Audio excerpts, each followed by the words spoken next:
Bom, muito obrigado a todos pela presença, boa noite.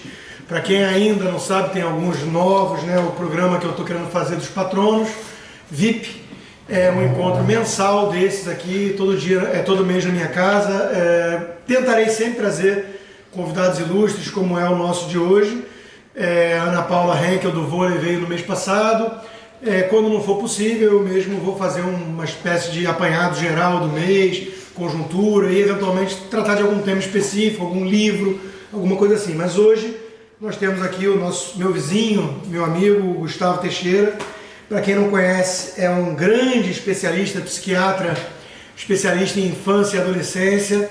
Tem vários livros publicados, estão aqui alguns best-sellers sobre inúmeros transtornos, questões que interessam a todos nós, pais, né? E também um último livro que eu tive a honra de escrever, A Orelha, que é esse aqui sobre empreendedorismo, que ele também está empreendendo no setor de educação à distância e tudo mais. Então falaremos de tudo isso. Gustavo, muito obrigado aí pela presença, é um prazer. Maravilha, Rodrigo, prazer. E eu separei alguns tópicos, a gente vai de forma bem... A ideia é sempre um bate-papo informal mesmo, tá, gente? Então quando quiser também perguntar, pode interromper, pode falar. Mas eu separei aqui alguns tópicos, né, algumas listas aqui de assuntos que eu tenho interesse. E eu vou começar falando de uma forma bem abrangente, geral, que é a sua visão que eu queria de especialista, de alguém que teve em consultório durante muitos anos, adolescentes e tudo mais, uma visão do que está acontecendo com essa geração, com essas gerações novas, né? Outro dia, um colunista do Globo chamado Eduardo Afonso cunhou o termo geração How Dare You, em português, né, aportuguesando, que é How Dare You, que o ícone seria a Greta Thunberg, né? Eu hoje gravei um podcast na Gazeta com ele foi convidado, falando sobre carnaval, sobre tudo isso, e o fenômeno é complexo, né, Gustavo? Assim, os snowflakes também, gente. Isso que eu ia falar. Vamos incluir um monte de coisa. São os snowflakes, a gente conversou sobre isso. Os pais helicópteros, que são super protetores, o filho não pode fracassar em nada, não pode sofrer. Os playgrounds são blindados contra acidente. Essa questão também da arrogância, né? Quer dizer, uma geração que é angustiada, ansiosa e acha que o mundo vai derreter em 10 anos, enquanto que eles vivem na época mais próspera, livre, que se tem conhecimento. Então essa coisa que chama a atenção. Gastando todos os recursos, human resource, tudo. Natural resource. O planeta vai implodir. Mas o planeta vai acabar, mas eles consomem tudo, né? E são consumistas, materialistas, exatamente. E ao mesmo tempo tem um fenômeno que os pais, obviamente, geram isso, né? Porque estamos tendo menos filhos, somos mais egoístas, temos mais trabalho, o homem e a mulher trabalham fora, aí ficam culpados, aí tentam compensar os filhos, mimando. Então tem essa coisa toda que é um fenômeno muito complexo. Junto com a autoestima, então não pode ter competição na escola que tenha vencedor, porque senão ofende o perdedor. Então eu queria a sua visão geral disso, né? Quer dizer, tá todo mundo angustiado, todo mundo querendo saber como é que lida com essa história, como é que faz, o que você enxerga disso tudo? Bom, em primeiro lugar eu agradeço o convite de estar aqui com você, é uma honra. Eu acho que não tem uma resposta, né? Eu não tenho uma resposta, acho que não existe essa resposta. A gente tenta... Às vezes você olha para alguém, olha para um profissional, a gente tem um estudo científico, técnico da coisa, né? Mas quando você está envolvido na situação como pai, como mãe, acho que tudo muda de figura, né? Então, eu acho que é complicado a gente analisar isso. Sem dúvida nenhuma, o que eu vejo, né? Assim, eu cliniquei por 15 anos no Brasil, no Rio de Janeiro, e tinha assim, famílias que dava uma angústia, a gente via as coisas acontecendo e as famílias às vezes ficam paralisadas. É mais ou menos essa questão de superproteção dos filhos, né? Eu lembro da minha infância foi em São José do Rio Preto, interior de São Paulo, ficava na rua o dia inteiro jogando bola, fazia coisas que hoje em dia são inconcebíveis, né? Quer dizer, meu filho ir para a escola aqui do lado, morando no Savana, eu tenho dificuldade, morando aqui, né? E lá em Rio Preto a gente andava para cima e para baixo, passava o dia inteiro na rua, almoçava e jantava na mesa com os pais, né? E tinha uma relação, uma troca diária, né? Meu pai todo dia almoçar em casa, né? E jantar, isso aí é normal. Hoje em dia mesmo lá em Rio Preto já não existe isso, né? Então, às vezes o pai passa a semana inteira não vê o filho, não vê a filha, não sabe como é que foi, não olha nos olhos, não conversa. Óbvio que isso gera um impacto. E quando está na mesa do jantar, está no telefone às vezes. Ah, sim, e daí nos últimos 8, 10 anos ainda tem essa questão da tecnologia. Então, obviamente que isso, assim, gera um impacto muito grande, é muito complicado, né? Se você pensar em estudo científico, tem uma série de estudos científicos, por exemplo, que mostram que se você se você faz refeições, se você senta na mesa com seu filho, mesmo que você não fale de assuntos como drogas, o simples fato de você ter uma interação positiva com o seu filho, você já está protegendo o seu filho de uso de drogas, por exemplo, na adolescência, né? Olha nos olhos, filho, como é que foi seu dia, né? E daí quando a realidade hoje, assim, há uns anos atrás, quando eu clinicava, eu falava, olha, tudo bem, o pai mora ali, eles moram na Barra da Tijuca, o pai trabalha no centro, só vê o filho 8 horas da noite, quando consegue ver às 8 horas da noite, né? E às vezes o filho já está dormindo, então, poxa, então vamos tentar, pelo menos no final de semana, fazer refeição junto? Se a gente pensar, poxa, trabalha muito, não vê o filho a semana inteira, final de semana está em casa, nós estamos falando de pelo menos 6 refeições, né? Então, café, almoço e jantar, sábado e domingo, 6 refeições, 8, vai botar um lanche da tarde, dá para fazer? Dá, né? Mas as famílias também têm dificuldade, porque tem o futebol no sábado de manhã, no domingo o filho quer ficar no videogame, então realmente é um desafio que a gente não tinha há 30 anos atrás, né? Que há 15 anos atrás já é diferente de hoje, por causa dessa questão da tecnologia, uma loucura, né? É curioso que você falou da refeição, porque um dos caras que eu mais li foi o médico psiquiatra britânico Theodore Dalrymple, que é o pseudônimo do Anthony Daniels. Já tive até a oportunidade de jantar com ele. E num dos livros ele fala isso, né? Nas periferias de Londres, por exemplo, tem metade mais ou menos das famílias que os filhos nunca tiveram uma refeição com o pai. Eu lembro de como foi fundamental para a minha formação, para a minha educação, até para você entender que tem limites, que o mundo não gira em torno do seu umbigo, você ter que sentar na mesa num horário, ter que se comportar, se portar de alguma forma decente na mesa, né, e ter que conversar. E as trocas, né? Trocas de olhar, de conversar, isso é fundamental. Mesmo que você não aborde temas cruciais aí, só de você nutrir uma relação saudável com seus filhos, você já vai estar exercendo uma proteção ali, né? Seu filho vai estar mais E você acha que essa mudança de postura, claro, tem o fator tecnologia que é incontrolável, né, e traz benefícios e traz desafios novos, e tem o fator cultural, essa coisa do egoísmo, do hedonismo, dos pais também, cada um mais tocando a sua própria vida e tudo mais. Mas você acha que existe um embasamento empírico, por exemplo, para maior preocupação, essa coisa que você deu o exemplo de que a gente vivia, a gente sobreviveu. Quer dizer, eu não tinha cadeirinha, cinto, segurança, você ia para... A gente sobreviveu. Hoje em dia, realmente, o parquinho aqui do condomínio é a prova de acidentes, né? Existe uma coisa que você vende em qualquer loja dessas de criança, que é um andador que você bota o seu filho pequenininho, quando ele está começando a andar, para tipo um puppet, uma marionete, para que ele não caia.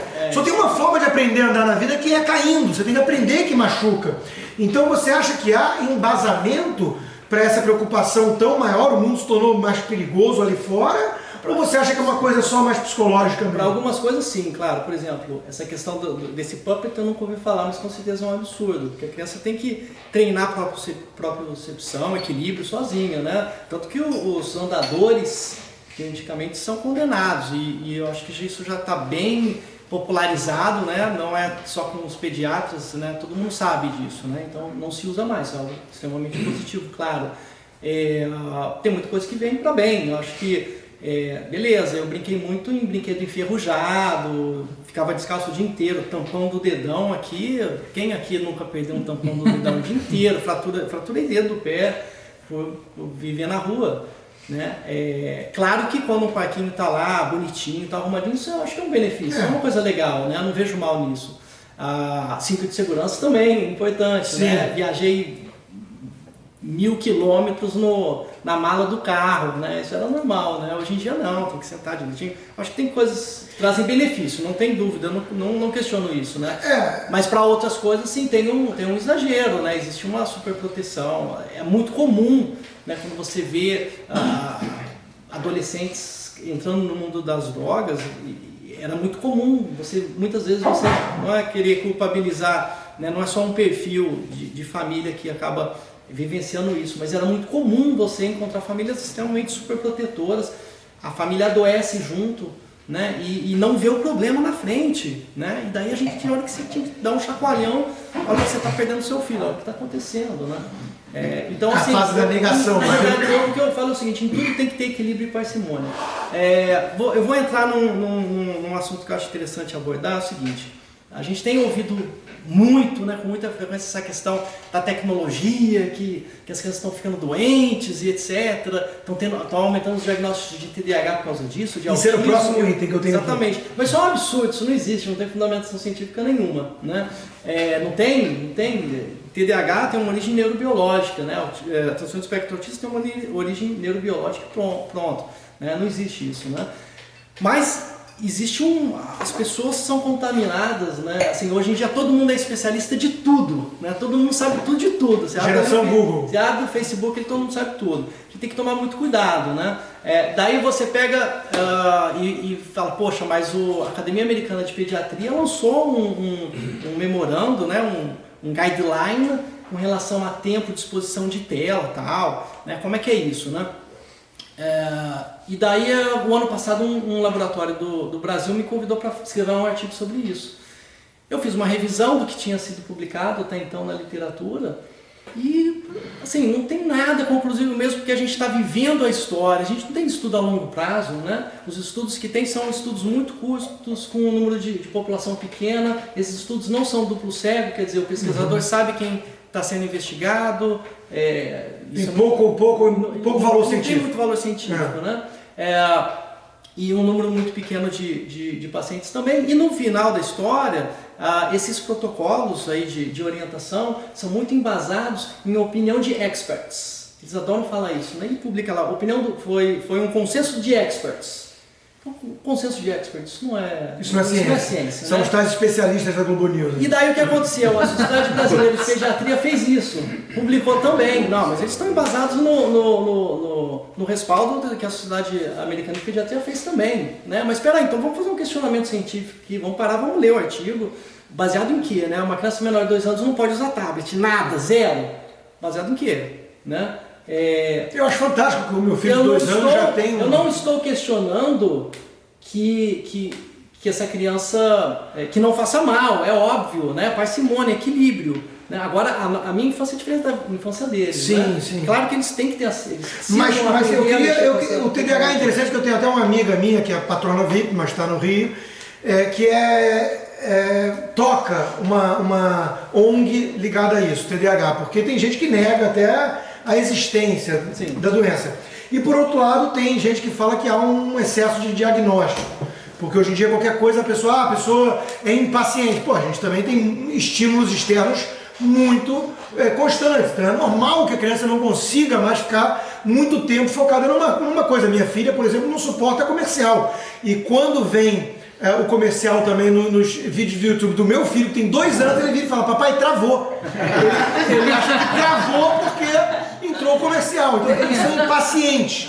Então qualquer coisa também, meu filho tem TDAH. Então entre quem diz que TDAH não existe, é uma invenção, e quem diz que tudo é TDAH, deve existir um equilíbrio, né? O que é TDAH? Transtorno de déficit de atenção e hiperatividade. São aqueles hiperativos, né? Meu filho é hiperativo, ele não consegue se concentrar. E se concentrar é um troço difícil. Dá trabalho se sentar e ler um livro. Eu, que lia 6 livros por mês, hoje leio 2, eu sei que se sentar com o telefone celular para ler o livro já dificultou, porque vai ter mensagem de WhatsApp, eu vou querer checar rapidinho ali o e-mail, o YouTube, o Facebook, o Twitter. É mais difícil se concentrar hoje em dia. Então deve existir um equilíbrio entre não existe a doença e tudo é a doença, né? E aí eu queria a frase do Karl Kraus, que é um conterrâneo de Freud, que dizia o seguinte: o psiquiatra sempre reconhece os loucos pelo fato de exibirem um comportamento agitado após a internação. Ele era um satírico, mas ele brincava o seguinte, olha, você, rotulou o sujeito, depois você acha a evidência que você quiser. Então eu queria a sua posição em relação a isso. Bom, em primeiro lugar, o TDAH é um transtorno neurobiológico, é um dos transtornos comportamentais que tem mais estudo no planeta, né? Então se você pegar as principais revistas indexadas mundiais, dentro de saúde mental, não tem dúvida, o que tem mais estudo é TDAH, né? Então sim, o TDAH existe, né? A incidência varia em torno de 4% da população mundial, então tem vários estudos populacionais muito grandes e que encontram valores similares em diferentes culturas, com diferentes níveis socioeconômicos, em diferentes países. Então tem meta-análise, né? Uma das meta-análises mais famosas é de um pesquisador brasileiro da USP, o Polanczyk, e que encontra esses valores em torno de 4%. Então sim, existe, né? O grande boom, né? Mas não é metade, é não, 4%. Né? De população infanto-juvenil. População adulta, né? O transtorno é para a vida toda, né? E o adulto normalmente ele aprende a lidar melhor com os sintomas ou esconde alguns sintomas. Remédio, né? Ritalina. E o diagnóstico tende a diminuir um pouco para 2% mais ou menos. A grande questão, assim, o grande boom digamos, dessa questão, dessa explosão de diagnósticos... É porque o remédio é bom, né? Não, na verdade não é nem de agora. O remédio funciona para quem não tem o TDAH? Tipo aquele Limitless, aquele filme com o Bradley Cooper? Não. É outro, assim, é um outro estudo, assim, Imagina eu tomando um troço desse, já sou aí. Vou escrever 10 artigos por dia. A indústria farmacêutica sempre gostou de mim, eles confiavam muito nos meus estudos e eu sempre... Ele sempre era convidado para fazer um equilíbrio, né? E para fazer uma revisão, digamos. E quando você faz uma revisão científica, você não encontra uma comprovação científica de que existem o enhancer, né? Não existe um cognitive enhancer, né? Na verdade isso não existe. O que existe, sim, deixa eu só concluir. O grande boom, na verdade, foi há 20 anos atrás, tá? 2000 até 2005 que todo mundo, que a dona de casa escutou, começou a falar do TDAH e começou a questionar o professor que o filho tinha um diagnóstico, né? Não é de agora, né? Isso é de 20 anos atrás, né? Agora, com relação a essa questão de usar esses medicamentos que funcionam muito, né? O que esses medicamentos fazem basicamente é o seguinte: é um diagnóstico em que existe uma diminuição da produção e da liberação de alguns neurotransmissores no cérebro, noradrenalina e dopamina, principalmente no córtex pré-frontal, né? Que é a área relacionada com tomada de decisão, né? As funções executivas, capacidade de se organizar, de planejar, de manejar o tempo, de controle de impulsividade, você para e pensa antes de agir, né? Controle da atenção. Bolsonaro podia tomar um troço dele. Seria uma boa dica. O que o medicamento faz, ele age muito rápido. A criança, ou adolescente ou adulto toma, em 30 minutos vai aumentar a produção e liberação desses neurotransmissores. Naqueles portadores de TDAH, em 30 minutos você percebe a diferença, né? O meu mais velho, por exemplo, é outra criança. A Camila está aqui. Ela sempre foi um pouco cética. Como uma mãe não vai ser resistente a medicar um filho, né? E ficou claro, né, a melhora, né? Eu tenho um grande amigo também que mudou a vida. Realmente muda muito. Daí você fala, mas você está falando agora aqui que não é um cognitive enhancer, né? Uma pessoa que não é portadora não vai melhorar tomando medicamento para hiperatividade. Estou falando que não, realmente. Mas como é que você explica os estudantes que estão tomando, né? Porque hoje é uma febre, concurseiros e etc. E eles relatam melhora. Como é que você contrapõe isso? Bom, em primeiro lugar... Placebo. Efeito placebo é um efeito. Placebo. Outra questão, para talvez 4% da população tem diagnóstico. Às vezes ele está se tratando sem saber, né? Ele tem diagnóstico, não sabe. Mas a principal, concurseiro, estudante de medicina, por exemplo, ele toma para quê? Ele quer ficar acordado de meia-noite. Eu não sei que estudante de medicina tem, que gosta de estudar de meia-noite às 4. Eu sou um exemplo, né? O povo mais doido que existe no dia seguinte, todo mundo para casa do Teixeira, 6 horas da tarde. A prova no dia seguinte, tá bom, chega às 6 horas, a gente enrola até às 10, estuda das 10 às 4. Normal, né? Mas basicamente o que o estudante quer é isso, né? E realmente é uma medicação, cafeína, metanfetamina, né? Que realmente ele vai ficar privado de sono e ele vai conseguir estudar de 11 da noite até as 4 da manhã. Então é uma das questões. Mas não é um cognitive enhancer, você não vai ficar mais esperto, mais inteligente. Tem uma filósofa que eu gosto, então, russa. Sem dúvida não é indicado. Eu tenho um livro sobre ela também, a Ayn Rand. Aqui nos Estados Unidos é muito famosa, ela tem um livro Revolta de Atlas, Atlas Shrugged, que foi um dos livros mais influentes nos Estados Unidos. E ela tem cartas para Isabel Peterson, não lembro, que ela descobriu a anfetamina. E ela fala, olha, esse negócio é maravilhoso. Você toma, você fica até 2 horas da manhã pensando, escrevendo. E ela dá uma entrevista, que tem uma entrevista famosa, acho que com o Mike Wallace, que o olhinho dela faz assim, ó. Ela achava que não tinha sequela. Deixa eu te perguntar sobre o DSM. O DSM, quinto aí, né? Ele tem umas coisas que me incomodam. A última convidada minha aqui foi a Ana Paula Henkel, do vôlei. Ela tem uma das grandes bandeiras, uma das grandes lutas dela, essa questão aí de ideologia de gênero. Eu me sinto mulher, eu sou mulher, aí vai jogar no esporte feminino e tudo mais. E o DSM está meio que, na minha opinião, de leigo, por isso que eu queria a sua opinião, ele está meio infiltrado com essa visão mais politicamente correta, ideológica e política, né? Por exemplo, coisas que eram transtorno estão deixando de ser chamadas de transtorno. O exemplo básico que eu dou é o seguinte: se uma menina ou um menino, mas é normalmente menina, acho que é aí pela pressão dos pares, cultural, se uma menina acha que é gorda e ela pesa 35 quilos, ela tem um transtorno conhecido como anorexia. Ela vai ao médico. Se o sujeito tem Bilal, desculpa a indecência, tem Bilal, nasceu ali com um instrumento masculino, geneticamente, biologicamente é homem e acha que é mulher, me parece um transtorno de gênero. Deveria procurar um auxílio, tem algum problema aí. E estão banalizando esse troço. É subjetivo, eu acho que eu sou. E o que fez mais sátira disso foi o South Park, que o sujeito achava que era um golfinho e foi se transformar num golfinho. Eu queria sua opinião em relação a isso. O DSM está politizado? Sempre foi, né? O que é DSM? O DSM é o Manual Diagnóstico e Estatístico de Transtornos Mentais. É a Bíblia da área. Seria o principal guideline produzido pela Associação Psiquiátrica Americana, em que descreve as patologias e descreve os critérios diagnósticos, né? Para ter um padrão, porque você vai fazer um diagnóstico no Brasil, o ideal é que esse paciente seja diagnosticado da mesma forma se ele pegar um avião e viesse consultar aqui, em Londres, em Berlim, né? Então, é só mental? Uma maneira de... Acho que é qualquer doença, né? Não, o DSM é diagnóstico... Só mental. É mental, né?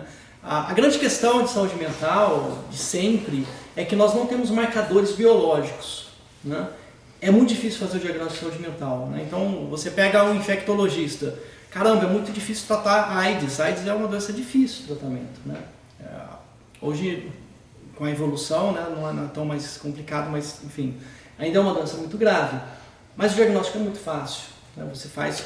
Existem marcadores biológicos do vírus HIV. Sim, você faz um teste em 15 minutos, você dá o diagnóstico, né?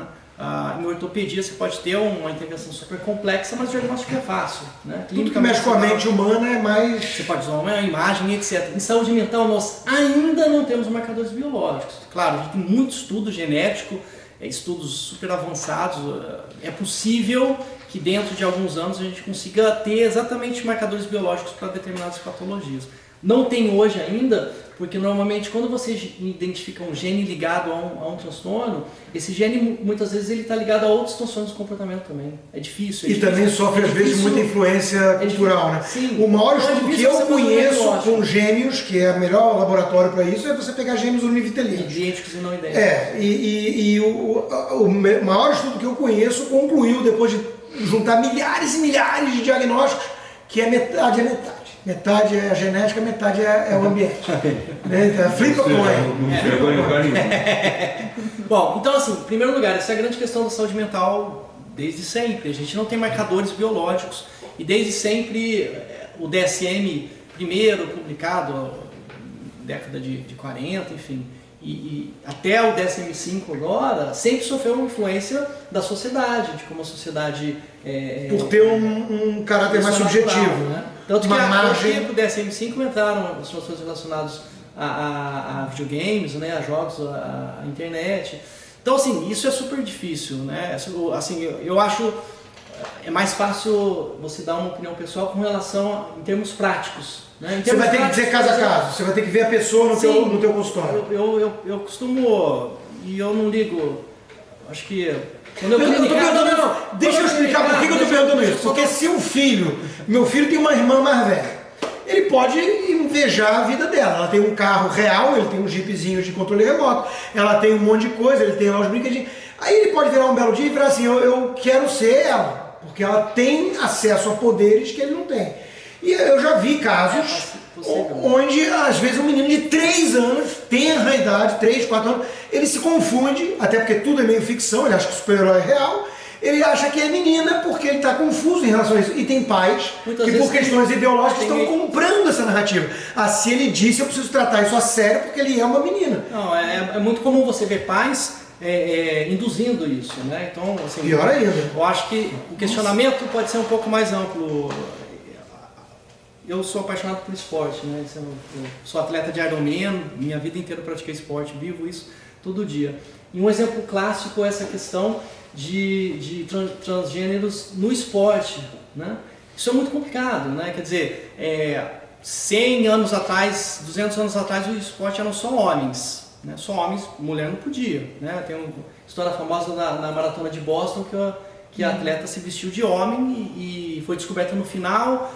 Tentaram expulsá-la, mas os outros atletas protegeram, ela terminou a maratona. E daí, depois disso, maratona feminina, né, as mulheres puderam participar. Então, chegou num determinado momento que o esporte decidiu criar uma outra categoria. Não fazia sentido você colocar homem disputando com mulher, né, porque existe toda uma diferença física ali, né, e isso é correto. Então, tem a categoria feminina. Agora, quando você pega um profissional, um atleta, né, da idade que for, e tem muitos casos no Brasil no esporte, que o atleta ele começou a jogar como menino e depois ele começou a jogar como menina, né? E não faz sentido porque toda a parte muscular dele, hormonal, a parte que determina a função, a formação óssea, a formação muscular, a formação dos vasos sanguíneos, capacidade pulmonar, capacidade cardiovascular, é de homem e sempre será.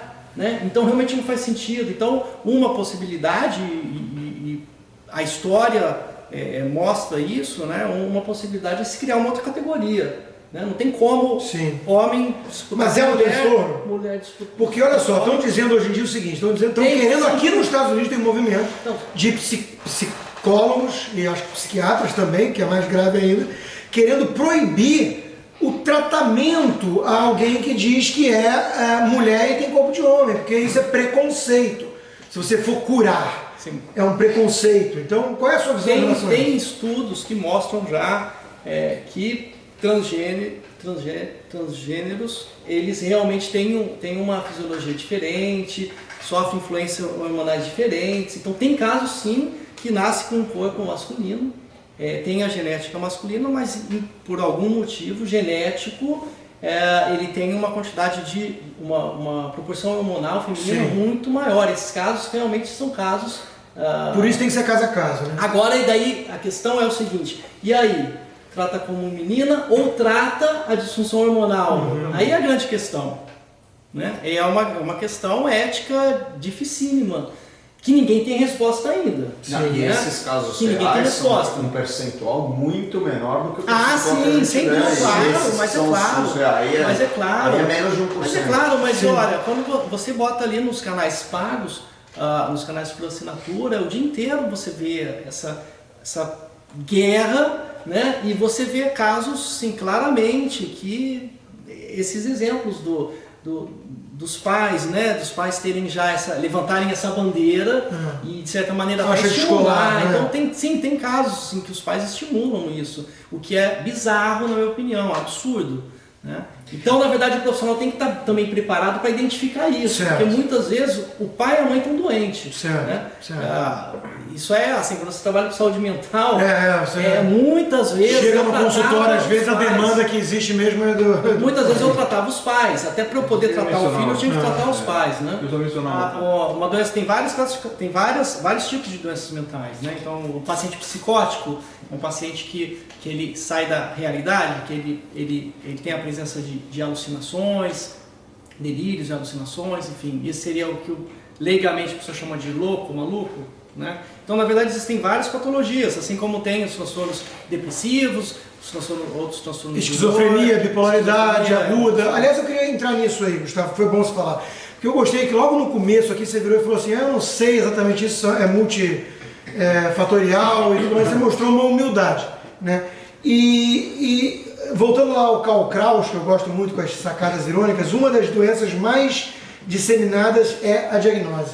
É uma brincadeira que ele faz com a história do Simão Bacamarte, lá da Casa Verde, do Machado de Assis, do alienista, né? Quer dizer, tudo passa a ser doença. Ao mesmo tempo, eu volto para aquela questão que eu estava debatendo, ao mesmo tempo tem um movimento antimanicomial de Foucault e companhia, que acha que não existe normalidade, portanto não existe loucura. Bom, eu conheço loucura de perto, e loucura existe. Loucura afeta a pessoa, muda totalmente, né? Então é um negócio perigoso falar que não existe loucura, porque pessoas precisam de tratamento. E ao mesmo tempo a mente é uma coisa complexa, não é tão identificável e objetiva como outras ciências. Sim, e na verdade essa questão antimanicomial é uma questão puramente política, né? Isso a gente vivenciou e vivencia ainda no Brasil, uma questão política, né? De ideologia. Quem morou no Brasil em grandes cidades claramente viu o reflexo disso, né? Um número muito grande de pacientes com doença mental que simplesmente foram jogados, digamos, um número muito grande de instituições foram fechadas, muitas famílias não acolheram seus entes queridos, eles foram para a rua, e você começou a ver um aumento de população de rua em grandes cidades com doenças mentais, claro. Skid Row aqui em Los Angeles mesmo tem um monte de casos de droga e doente mental. Sim, isso é uma questão de saúde pública, né? Agora, a grande questão é o seguinte, é aquela polarização, né? Não é porque existiu muitos problemas no passado, que hoje ainda existem muitos problemas nas instituições de internação de pacientes psiquiátricos, não é por esse erro que tem que acabar, então acaba. Falta o equilíbrio, né? Falta o tal do bom senso, do equilíbrio. É óbvio, então que tem que corrigir os erros, né? E claro que tem população psiquiátrica que não tem condição de ser inserida num ambiente doméstico porque a família não aceita ou porque não tem estrutura ali para receber esse paciente. Esses pacientes têm que ter algum local para viver. Sim. Né? Então você simplesmente colocar que pelas atrocidades do passado, pelos serviços de péssima qualidade, tem que acabar com o sistema manicomial. Isso aí não faz sentido algum, né, na minha cabeça. Não faz. Tem um livro no Brasil chamado O Holocausto, da Daniela Arbex, que mostra lá aquele famoso manicômio lá, o Colônia em Minas Gerais, tudo, e realmente era uma coisa terrível, aqueles choques. Ao mesmo tempo, hoje em dia é isso, a pessoa vai voluntariamente, se quiser, lá naquelas, como é que é o nome daquelas casas eu esqueci, que você entra lá para um tratamento voluntário se quiser. Não, os tratamentos evoluíram muito nos últimos 50 anos, né? Então, posso dizer clinicamente, tem alguns colegas que falam que Freud atrasou a psiquiatria clínica em 50 anos, né? E de certo modo, em muitos casos é verdade, né? Quer dizer, nos últimos 50 anos a medicina evoluiu muito, né? O conhecimento das psicopatologias evoluíram muito, as opções terapêuticas evoluíram muito, então muitas das atrocidades do passado, né? Obviamente não existem mais. Eletroconvulsoterapia, por exemplo, hoje ainda é utilizado, obviamente de uma maneira muito adequada, humanizada, os pacientes são anestesiados. Porque precisa de tratamento, né? Alguns casos precisam de tratamento. Esse é o ponto, assim, que hoje em dia tem uma questão política que vai contra isso. Eu dou um exemplo que as colunas, por exemplo, na Folha do Ferreira Goulart, batiam muito nessa tecla porque ele tinha 2 filhos com esquizofrenia. E teve o caso do Coutinho, que foi um que matou o pai. Quer dizer, então nós temos que lidar com isso com a seriedade que o caso impõe, né? Não podemos achar que banalizar essa questão do tipo assim, porque é difícil o diagnóstico de quem é normal e quem é doido, aonde vai essa região, quem define, como é que traça a linha. Ao mesmo tempo, com medo disso, a gente não pode cair no outro extremo, que a galera fala, não existe isso, porque existe. Existe e os estudos genéticos mostram isso, né? Essas patologias as patologias do comportamento têm uma origem neurobiológica, né? Tem vários estudos científicos, e a cada novo estudo que que a gente tem acesso reforça ainda mais isso. Tem um autor que a gente gosta muito. Então quem fala que doença mental não existe, essa pessoa eu estou afirmando que é maluca. Ou tem algum problema muito sério ideológico. Sim. Que destruiu a capacidade. A gente gosta muito de um comentarista político aqui nos Estados Unidos chamado Ben Shapiro, e ele tem um avô que era bipolar e ele falou que até fazer um diagnóstico e conseguirem medicar, a vida dele quase foi destruída e da família junto. Quer dizer, tem que tratar, e depois que trata, você consegue viver dentro de uma normalidade. Eu queria voltar a um assunto que é a primeira vez que a gente conversou aqui no escritório, tinha acabado de acontecer, que foi mais ou menos 2 anos atrás, Parkland. Sim. Fez agora, no dia 14 de fevereiro, 2 anos, né, no Valentine's Day. E a gente conversou sobre isso, e uma das coisas que me interessaram naquela conversa bastante foi essa questão exatamente do simplismo, né, Gustavo? Tem muita gente que... O mundo é meio caótico, tem muitas causas, muitas origens, às vezes, para problemas, as coisas não são controláveis, tem as contingências do destino, tem o incognoscível, aquilo que a gente não consegue sequer aprender. E nesse mundo meio caótico, as pessoas querem uma causa única, simples. Porque é uma solução única, simples. Porque aí você tem a solução simples. Então, por exemplo, arma. O problema é a arma. Enquanto que a gente está vendo pipocar em outros países, às vezes países calmos, como Finlândia, né? Você tem casos disso, né? Acho que o buraco é mais embaixo. Quer dizer, obviamente é multifatorial, mas eu se tivesse que chutar alguma coisa, chutaria que não é a facilidade de comprar uma arma, que é alguma coisa mais profunda, que diz respeito à psique dessas pessoas.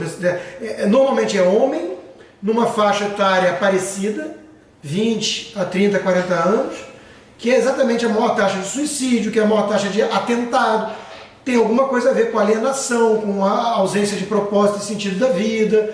O que você acha? Sim, assim, o que acontece é o seguinte, sim, tem, e vários estudos comprovam isso. A própria questão hormonal masculina faz com que as mortes por suicídio sejam mortes mais agressivas, né? Então, o homem comete mais suicídio com arma de fogo, acidentes automobilísticos, né, ao pulo do prédio. Mulheres cometem suicídio, normalmente são tomam remédio, né? Quando a gente pega perfil de school shooting, né, é muito comum, não é regra, mas é muito comum ter uma história anterior de bullying, né? Mas não só isso, né? Às vezes são motivos. No Brasil teve o incidente na escola do Rio de Janeiro, que era um paciente com esquizofrenia. Lembrando que a maioria dos pacientes esquizofrênicos não são violentos, né? Mas alguns podem se tornar violentos. Nesse caso, esse paciente ele abriu um quadro de esquizofrenia, não fazia tratamento. Ele sofria bullying na infância, ele ambientou a doença dele. Aquele de Realengo? Ele ambientou a doença dele na escola, tanto que ele foi no dia do aniversário da escola, ele focou nas meninas, né? E tinha uma... Então, assim, muitas vezes a gente consegue traçar um perfil. Ressentimento, vingança. Em outros casos não. Né? Agora, só para concluir, essa questão de uma causa simplista para uma solução simplista. Eu, particularmente, não acho que banir as armas vai resolver. Em primeiro lugar, que isso é algo impensável aqui na cultura americana, isso não vai acontecer nunca, né? Mas sem dúvida nenhuma, você proibir assault guns no meu entender, faz diferença, né? Porque dificulta o acesso, pelo menos. Eu não vejo porque a dona de casa comprar um AK-47, uma R-15 para se defender do cara que vai pular o muro e roubar a casa dela, né? Isso é a minha visão pessoal. E, obviamente, o impacto disso, a agressividade de um ataque é muito menor na inexistência desse tipo de armamentos. É uma visão pessoal, né? Então, mas tem muitos fatores para a gente avaliar, né? Essa questão da pessoa se sentir deslocada da sociedade, né? Se sentir um loser. Mas muitas vezes, só para concluir, sim, uma doença mental está inserida ali, não é normal, ninguém sai tendo um dia de fúria, né, e sai matando todo mundo numa escola, assim, né? Pode acontecer, né? Michel. A pergunta, dentro disso que foi falado, se a sociedade americana, onde você, não sei, a gente que chegou do Brasil sempre imaginou que nossos filhos, a gente quer que saia de casa quando forem casar, não quando forem para a universidade, a gente quer, vamos dizer, tentar, pelo menos essa é o que eu vi lá atrás. Aqui a sensação que dá é que quando faz 16 anos ou 17, os pais querem mais é que os filhos É como Sim, se eles que fossem também ficou de todos- 0 a 18 sem ajuda, sem babá, é duro. Sim, mas a sensação, a pergunta é colocar junto de todos esses exemplos que foram dados, se às vezes esse empurrãozinho da família, olha filho, vai logo, se manda, vai para uma universidade, vai para um college, tchau, às vezes não pode causar essa falta de amor, eu não sei se é amor ou se é a proteção, a se sentir pertencendo à sua família, acolhido. Assim, no meu modo de ver, não faz sentido algum esse argumento, porque senão todas as crianças pobrezinhas, coitadinhas com uns 16 anos, que não se sentem amadas, iam sair dando tiro em todo mundo. É que nem o argumento do videogame também, Então, que estimula, né? Eu sempre vi filme de terror, videogame. Não teria uma relação com outra sociedade. Não vejo por quê, mesmo porque não é só a sociedade americana que preza, que tem essa conduta. No mundo inteiro é assim, no mundo inteiro desenvolvido, acima da linha do Equador é assim. Né? Acho que tem a ver mais então, com o latino e do não latino. No latino é que é diferente. A gente é diferente. É uma coisa muito do latino isso. Nós, portugueses, italianos, espanhóis, somos todos. É uma cultura muito do latino. Carlos. Então assim, eu não vejo isso. Edu. Eles não se sentem abandonados porque eles não esperam essa questão do abandono. É da cultura. Meu pai saiu com 16, meu avô saiu com 16, eu vou sair. E olha só, e vamos ser práticos, essa molecada quer mais eles não ficam incomodados, pelo contrário, eles querem mais essa liberdade, gente, pelo amor de Deus. Edu. Toma cuidado, pessoa que não vira uma consulta grande de pais e filhos, que é muito fácil fazer isso. Né? Mas quando você mencionou aí de Parkland, né, assim, a gente faz uma relação com tecnologia que você abordou rapidamente, depois a gente vai discutir um pouco mais. E a gente como pai, eu tenho 2 filhos, um de 10 anos e uma de 6 anos, a gente fica se debatendo, né? Porque tem essa coisa, o cara ficou jogava jogo de guerra e tal, etc e tal, e depois saiu do Fortnite! Até quando pode jogar Fortnite? Mas assim, juntar 2 perguntas, né? Assim, você falou de parcimônia lá, questão de tecnologia e tal. Tudo. Assim, como que o pai hoje deve tratar isso, né? O que é parcimônia, né? Quer dizer, parcimônia é estabelecer uma hora ou não, que hora é essa, que não hora é essa, quanto que é, quanto que não é. E outra coisa, né? Quer dizer, como lidar com isso, né? Porque isso... Inserido no contexto da sociedade. Porque esse que é o ponto. Aí o meu filho é o único que não joga Fortnite. Como é que fica isso? Exato, porque assim, o meu filho não joga... Você vai na casa do amigo que tem, Ela tá aqui agora, ela tá ouvindo, então depois... Foi ele que falou, Isso vai ser usado contra mim, né? Então, aí, assim, mas você quer que eu responda? Não, assim, não é uma resposta, é uma opinião. E outra coisa, o quão factível é comparar a infância que a gente teve. Ele chegou a falar disso. Né? A mesma coisa, eu saía de manhã, jogava bola até às 8 horas da noite, saía às 10 horas da manhã, jogava 8 horas da noite. Minha mãe não sabia onde eu estava. Não tinha celular.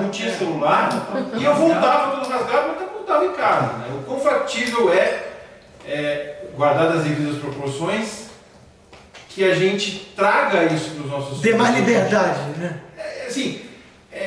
Dê mais liberdade, mas assim, como é que lidar com o fato assim, meu filho, vai andar de bicicleta na rua? Não quero ir. Então, em primeiro lugar, primeira pergunta é para eu responder, porque se alguém quiser responder, eu quero aprender. Eu quero a resposta, porque eu também tenho Então eu vou fazer como é que você vai na sua casa? Santo de casa não faz nada. Eu tenho um quase pré-adolescente, uma definição nova, quase pré-adolescente, ele está com 9 anos, então é um quase pré-adolescente e eu enfrento essa dificuldade. Em primeiro lugar, como o Rodrigo comentou, eu também joguei videogame de tiro pra caramba, matava todo mundo. Já dei água pro meu filho.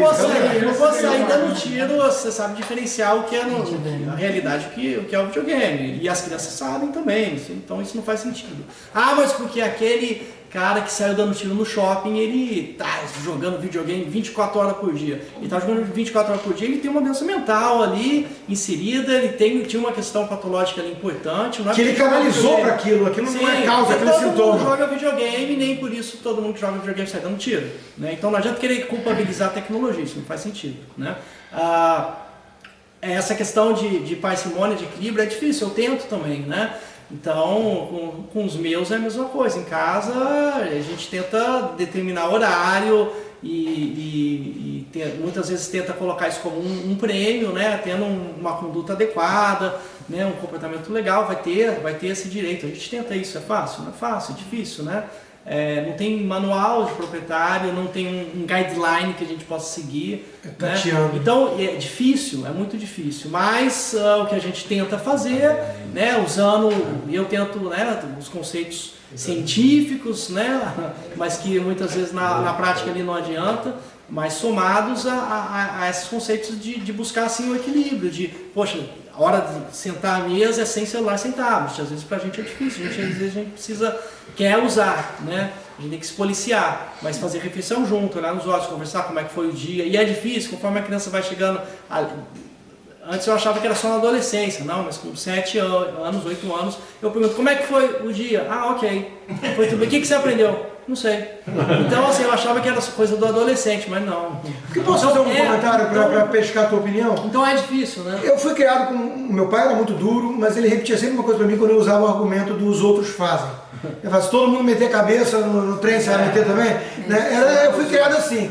Ao mesmo tempo, é óbvio que você está inserido num contexto, não dá para achar que está totalmente fora disso. Mas eu tenho para mim que hoje em dia realmente há um dedo, a gente tem muito dedo para não confrontar.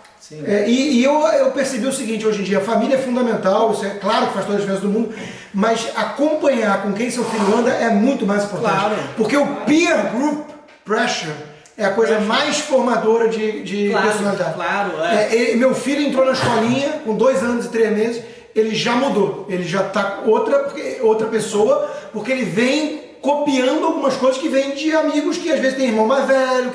Então é impressionante como eles precisam se provar para o grupo. Claro, e na verdade isso é uma questão evolutiva, biológica, entre outros animais ocorre isso também, a gente aprende com modelagem, né?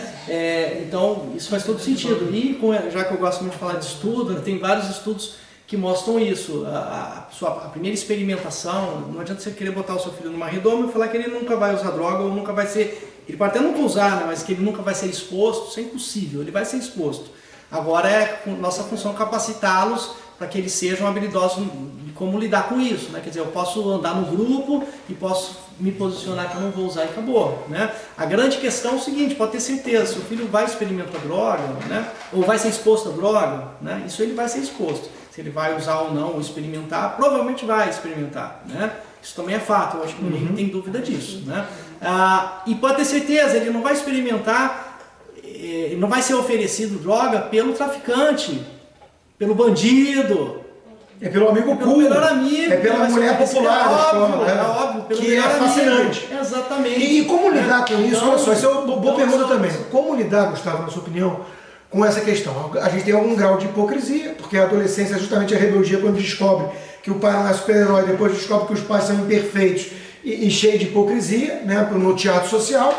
Então isso é parte do amadurecimento. Amadurecer é encarar que a vida não é uma ilusão. Ao mesmo tempo, você ser aquele pai amiguinho, já experimentou, fumei baseado, fiquei legal, vamos acender aí um. É a pior coisa na minha opinião. Você tem que ter uma distância, tem que ter um jogo. Claro, Camila pode... Qual é o termo que o Pedro usou esses dias? Comigo? Careta? Não. Bro, me chamou de bro. Essa aqui já virou, não, ele não é seu bro, não. Pai é pai. Eu falei, realmente, eu não sou seu bro, não. Né? Sou seu pai. Então, assim, essa questão da hierarquia, né? Claro, eu beijo, abraço, falo que amo, é meu melhor amigo, só que, cara, existe uma hierarquia aqui, tem que respeitar, não vai me chamar de bro, assim, entendeu? Se tiver numa outra situação, em alguma situação talvez, mas tem que ter essa questão da hierarquia. Não querer ser o melhor amiguinho do filho, né? Exatamente. Um coleguinha. Uma perguntinha. Exatamente. Por que via de regra, claro que tem exceções, por que via de regra o ruim é que afeta o bom e não o bom que afeta o ruim? Não, o bom pode afetar o ruim e muitas vezes afeta. Mas é que a notícia que chega pra você é a notícia ruim, né? Não, acho que é só isso não, acho que a transgressão é sedutora. Sim, também. Então o ruim sempre vai ser numa fase da vida Depois ele tá ferrado, é isso que eu explicava muito, eu perdia muito tempo explicando pra minha filha. Falava, hoje quem você inveja vai ser provavelmente uma loser amanhã. Vai ser a slut, vai ser mal falada, vai ser... Hoje ela é popular, hoje ela é pop porque ela pode mais, ela tem mais liberdade. Eu tenho uma amiga minha que contava pra mim quando saía na adolescência, fingia que tinha hora pra voltar, porque o pai não estava nem aí, ela voltava a hora que queria. Então, na verdade, o limite, a imposição é chato. Né? Mas é melhor o seu filho te odiar dos 14 aos 18 do que de 18 ao resto da vida. E tem uma outra coisa também que se chama sensation seeking, né? O cérebro adolescente, né? A gente fala a adolescência vai até os 18 anos, não vai até os 18, vai até quem tem filho mais velho sabe muito bem disso, né? E quando a gente hoje em dia vai até os 38. Adolescência vai até os 38. Quando a gente faz uma análise pessoal, também você vê que não faz muito sentido, porque com 18, com 19, com 20, com 21, você é um moleque, você é um adolescente ainda, com um corpo um pouquinho mais desenvolvido, né? Então, e os estudos neurocientíficos também identificam claramente em estudos de neuroimagem que o cérebro só está completamente preparado, o córtex pré-frontal, área de tomada de decisão, a partir ali por volta dos entre os 25 e 28 anos de idade. Então, assim, existe uma imaturidade ainda grande em córtex pré-frontal, que é a área daqui da frente, a área de tomada de decisão de função executiva, provavelmente, na maioria das vezes, entre os 25 e 28 anos de idade. Em que esse cérebro, o córtex pré-frontal, ele ainda não está bem desenvolvido, e o que um adolescente tem de tão diferente do adulto? Ele não para e pensa, antes de agir, ele é impulsivo, né? Então, ele acha que ele é eterno. Então você pega um ser vivo, né, que ele está todo grande, todo desengonçado, não tem nem muito controle com o próprio corpo, né? O cérebro dele ainda está desenvolvendo as habilidades motoras, ele não se enxerga como criança, ele também não se enxerga quando adulto, ele já tem poder aqui, ele já dirige com 16 anos, né?